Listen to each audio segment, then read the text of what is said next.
The thing with Fetterman that's so outrageous to me right now, and look, I hope the guy feels better. I really do. He's hospitalized for depression now, severe depression. The thing that bothers me is the lack of transparency and how the media gives him a complete pass for misleading on these very real problems time and time again.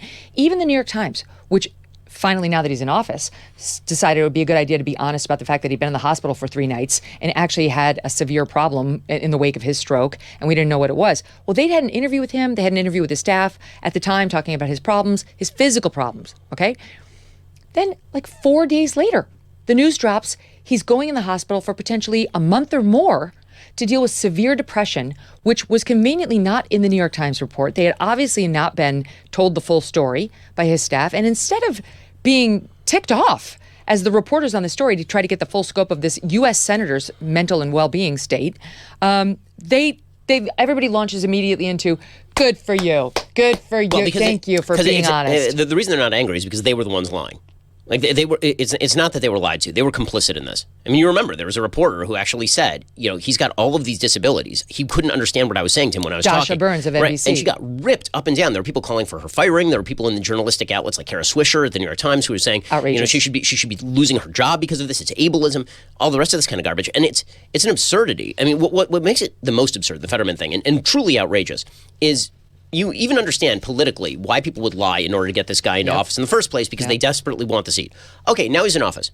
The question is, why are you still doing this? Why are you still lying? Okay, because right now the governor of Pennsylvania is a Democrat. So if John Fetterman were to step down, which is exactly what he should do, he's not capable of holding that office. Josh Shapiro would appoint his replacement, who would be a Democrat. So what they are doing right now is they are basically saying we would rather have 6 years of a person who is not mentally capable of holding this office than 2 years of a Democrat and then have to go up for re-election again with the voters of Pennsylvania able to look full face what the Democrats did to them in 2022. It's disgusting. And frankly, his wife bears a huge amount of blame here. We don't want her. Okay, if she ends up being appointed to that, I don't think Josh Shapiro would do that. But if he ends up stepping down and she ends up being appointed to that seat, I mean, that's some Lady Macbeth crap right Absolutely there. Absolutely no qualifications. I mean, none. It's insane. I think we'd be better off with Emily Croft or whatever.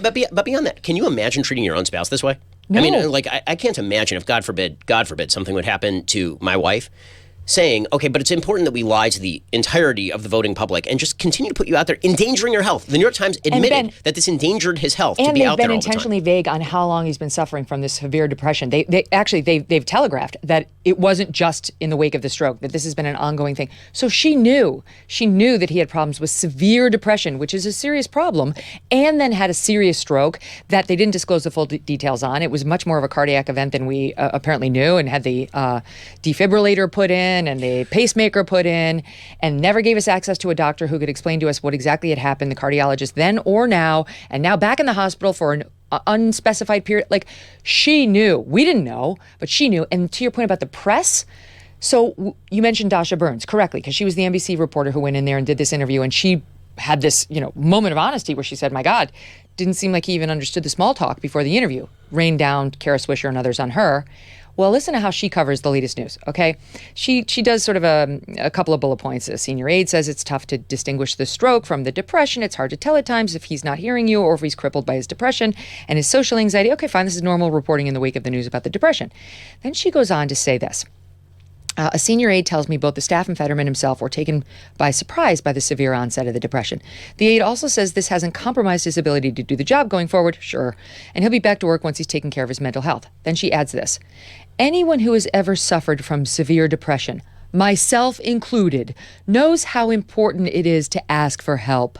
But damn, it is hard to do. Glad the senator is now getting the care he needs. What? Where's her outrage that she was lied to repeatedly? And then about. Right, and then about. This is her licking the boots of the media, Ben, because she fell out of favor, and she's like, I'm a good girl, I'm a good girl, I'm a good girl. Please love me again. That's what she's doing. It's totally insane. Also, by the way, this is a common side effect of severe stroke. A common side effect of severe stroke is that you end up being depressed about your mental state. So to pretend that this is somehow unforeseen, it is absolutely foreseen. I mean, this is an actual complication that people suffer in the aftermath of having a severe debilitating stroke and being put in a position of high stress. In the original New York Times article that was reporting about how he was hospitalizing himself, it suggested that his depression had cropped up over the course of the last few weeks. Well, what could have happened over the course of the last few weeks? Could it be that you became an actual sitting United States senator who was demanded to do jobs that you do not have the capacity to do? I mean, you'd be depressed. I'd be depressed. Anybody would be depressed. You're sitting there with an important job and you can't understand the words that people are saying to you and you're frustrated. Of course you'd be depressed. But the question here is, like, I like that they're creating in their minds a villain that does not exist, right? The villain that does not exist is people who are like, man, that guy never should have gotten treatment for depression. Right. Man, that guy should have been sitting there and being depressed all day long. Yeah. And shouldn't have gotten treatment. Like, who is that person?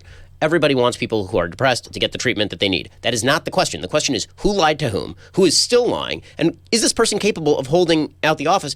And if not, then why aren't you just replacing him with another Democrat? That's the part that's totally insane to me. He will get replaced with another Democrat. You're not even saying control of the Senate hinges on this person who is mentally unfit being in the office. That'd be gross, but you'd at least understand it politically. But now they're saying that not even control of the Senate, continued control of the Senate for 4 more years after the next 2 years is contingent on keeping a person in place who does not have the capacity to hold down the job. No, they don't care about him at all, notwithstanding this kind of coverage. For many parts of the country, February weather is cold and unforgiving.